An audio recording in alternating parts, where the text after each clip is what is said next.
திருச்சிற்றம்பலம்.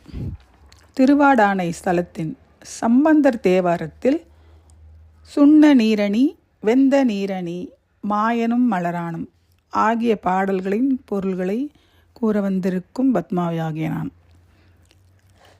சந்தன சுண்ணமும் திருநீரும் அணிந்த மார்பில் பூன நூலின் கண் மான்தோலை புனைந்துள்ள தலைமை கடவுளாகிய சிவபிரான் உரையும் திருவாடானையை அடைந்து இறைவனை அழகும் மனமும் கூடிய மலர்களை தூவி கைத்தொழ எண்ணுபவர்களின் இடர்கள் எல்லாம் இல்லாமல் போகும். தீயிடை வெந்த திருநீற்றை அணிந்தவரும் மார்பின் கண் மான்தோலை அணிந்தவரும் முதலும் முடிவும் இல்லாதவரும் ஆகிய சிவபிரான் திருவாடானையில் உரைகிறார்.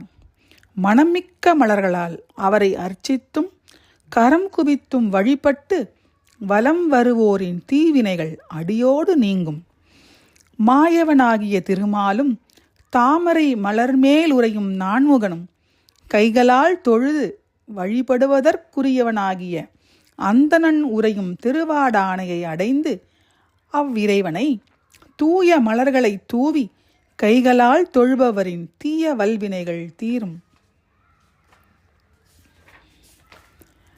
ஊழி காலத்து இறந்தவர்களின் உடல்கள் நிறைந்து எரிந்து வேகும் சுடுகாட்டுள் நின்று உருத்திர தாண்டவமாடும் இறைவன் உரையும் திருவாடானை அடைந்து சம்பந்தன் அருளிய செந்தமிழ் மாலையை பாடி வழிபடுபவர்களின் நோய்கள் பிணிகள் அனைத்தும் நீங்கென்று பலஸ்ருதியாக கடைசி பதிகத்தை நிறைவு செய்கிறார்.